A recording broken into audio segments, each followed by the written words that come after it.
Hello everyone, welcome to Saint Peter's Law Academy.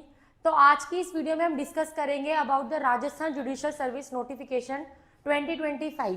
तो yes, you have heard it correct. Rajasthan High Court ने 44 civil जज की vacancies announce करी हैं under RJS vacancy 2025। अब क्या है, इसके इस एग्जाम के बारे में हम डिस्कस करेंगे कि भाई कितनी एज है, क्या स्टार्टिंग डेट है फॉर्म फिल करने की, what is the ending date, all the details related to this exam we will discuss in this video. So इसमें क्या है, it has total 44 vacancy that has been announced this time. अब इसमें RJS 2025 की जो vacancies हैं उसमें civil जज की पोस्ट के लिए वैकेंसीज निकाली गई हैं। 44 वैकेंसी हैं। अब इन 44 वैकेंसी को किस तरीके से कैटेगराइज करा गया है? सो फर्स्ट इज SC के लिए, जनरल कैटेगरी के लिए there are 17 seats, for SC category 7 seats, ST category 5 seats, OBC has 9 seats, EWS 4 seats and MBC is 2 seats. Now it has the notification has been released on February 27 and 2025. अब application की जो starting date है कि जब से आप form अपने fill करना स्टार्ट कर सकते हैं अपने एग्जाम के लिए, that is 1 March 2025. So from today itself you can start filling your online application form for Rajasthan Judiciary, and the ending date for this is 30th March 2025 till now. The last date for fee payment is 31st March 2025 till 5 PM. तो yes, आप अपना application form जो है वो 1 मार्च से लेके 30 मार्च तक fill कर सकते हैं, एंड जो फॉर्म की जो पेमेंट होगी एप्लीकेशन फीस वो जो है 31 मार्च तक आप पे कर सकते हैं बाय 5 PM. अब एग्जाम का देखो मोड कैसा होगा, ऑनलाइन होगा या ऑफलाइन होगा? So it will be offline exam, that is OMR based prelim, descriptive and mains. तो OMR बेस्ड होगा प्रीलिम्स का जो एग्जाम होगा आपका OMR बेस्ड होगा, और जो आपका मेंस का एग्जाम होगा वो भी ऑफलाइन होगा डिस्क्रिप्टिव मोड में. अब सिलेक्शन प्रोसेस में क्या होगा? It has 3 categories. सबसे पहले आपका प्रीलिम्स का एग्जाम कंडक्ट करा जाएगा, दैट इज ऑब्जेक्टिव टाइप. उसके बाद आपका मेंस का एग्जाम होगा, दैट इज सब्जेक्टिव टाइप, जिसमें आपको डिस्क्रिप्टिव आंसर्स लिखने होंगे. And after that is interview, जिसमें आपका वाइवा वॉइस होगा. Now after that is prelims pattern. Prelims का पैटर्न क्या होगा? 100 मार्क्स का आपका एग्जाम होगा. तो जैसा हमने डिस्कस करा कि भाई 3 कैटेगरीज में एग्जाम होगा, प्रीलिम्स, मेंस एंड वाइवा. तो प्रीलिम्स जो आपका होगा दैट इज ऑफ 100 मार्क्स. अब 100 मार्क्स में आपका क्या क्या आएंगे? ऑब्जेक्टिव क्वेश्चंस आपके आएंगे. तो प्रीलिम्स आपका जो 100 मार्क्स का होगा, it will consist of 100 marks, and objective questions इसमें आएंगे. There is no negative marking, so this is a good chance for you. Negative marking नहीं है तो आप प्रिपेयर करना स्टार्ट कर दीजिए, बिकॉज जहाँ नेगेटिव मार्किंग होती है वहाँ स्ट्रेस थोड़ा ज़्यादा रहता है. तो स्ट्रेस फ्री होकर प्रिपरेशन स्टार्ट कर दीजिए. एंड मेंस जो होगा आपका, जो मेंस का एग्जाम होगा, जो आपका डिस्क्रिप्टिव एग्जाम होता है, वो आपका 300 मार्क्स का होगा. तो फर्स्ट एग्जाम जो प्रीलिम्स होगा वो आपका 100 मार्क्स का होगा, objective type, and there is no negative marking for your prelims exam.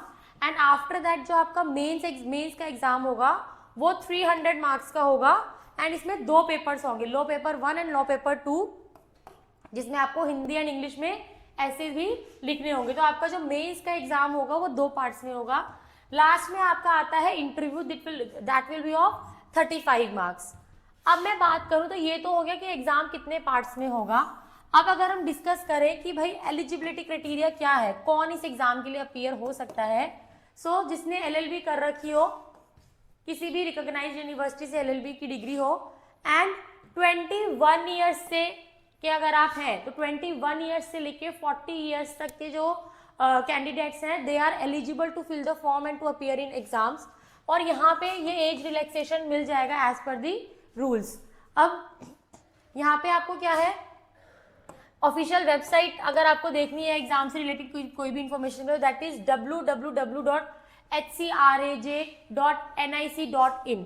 So this is the official website, you can note it down. It is www.hcraj.nic.in.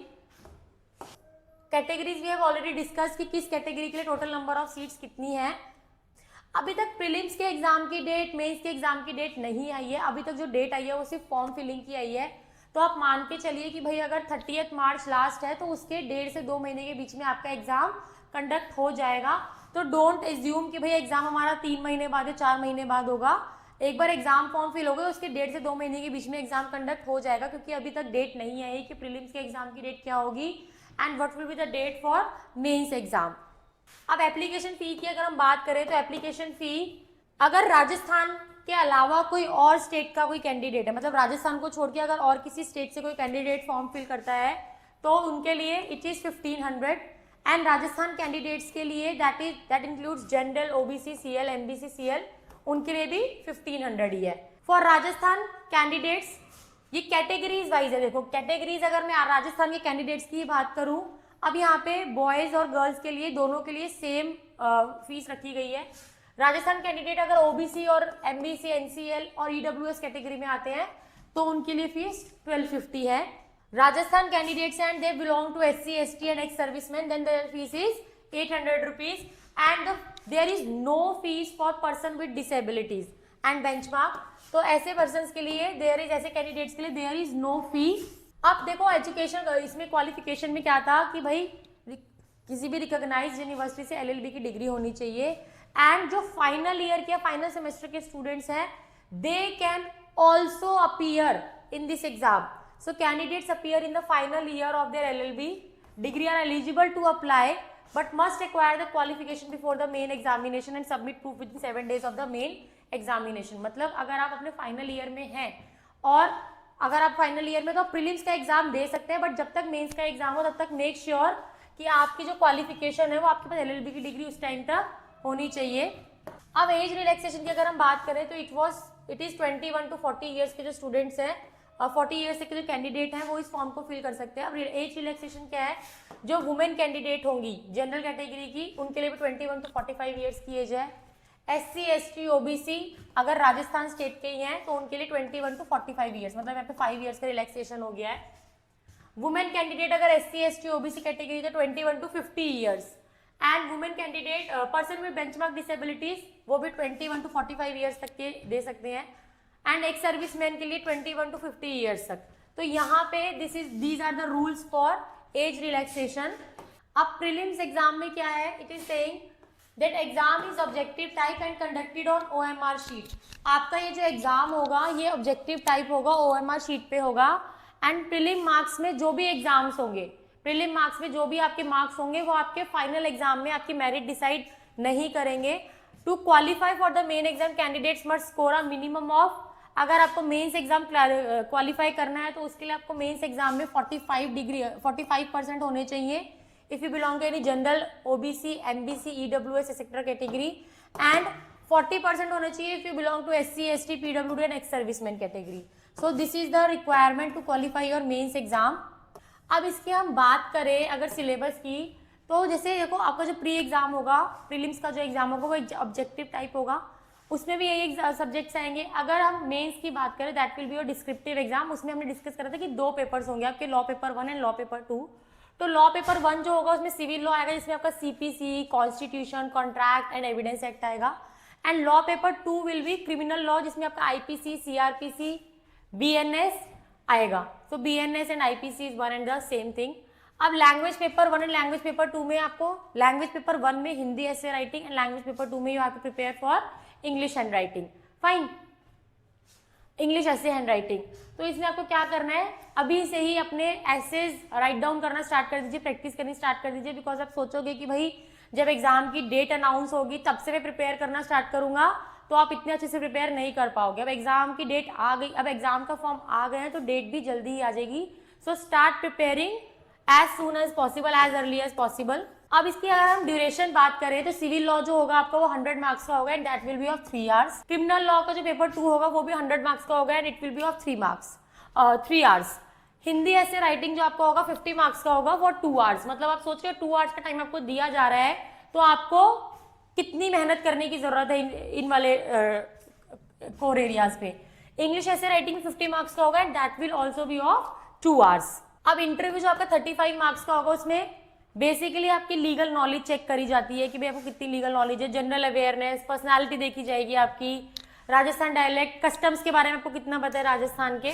So all these things will decide you to be in your judicial services So interview carries 35 marks and it is the final stage of selection. Interview में confident रहना है, because जितना आप पढ़ चुके थे, अगर आपने मेंस क्वालिफाई करा है तो ऑब्वियसली आपको अच्छी खासी नॉलेज है, आप पढ़ चुके हो.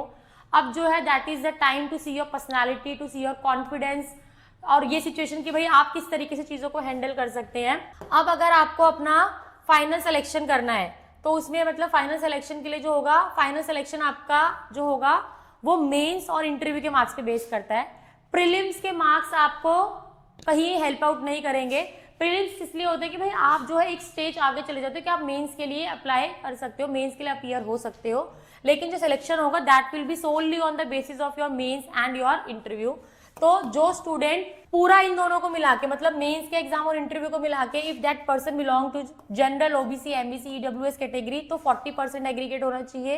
एंड मेंस एंड इंटरव्यू के मार्क्स को मिला के if a student belong to SC, ST, PW, ex serviceman, तो उस केस में इट शुड बी 35% कैटेगरी. 35% पे you will be able to qualify for your finals. अब देखो लॉ पेपर 1 का सिलेबस क्या क्या है. It is CPC, constitution, contract, BSA, Indian Evidence Limitation Act, SRA, TPA, Interpretation of Statutes, Rajasthan Rent Control, Hindu Marriage Act. Basically it is talking about family law. And उसके बाद Rajasthan court fees, क्योंकि राजस्थान का state exam है तो आपको obviously वहाँ के कुछ लोकल एक्ट्स पढ़ने पड़ेंगे. Rajasthan land revenue act, partnership act, sales of goods act, Mohammedan law, judgment writing, then आपका CRPC. बेसिकली इसमें जो है आपका सिलेबस पेपर 1 का भी और पेपर 2 का भी है.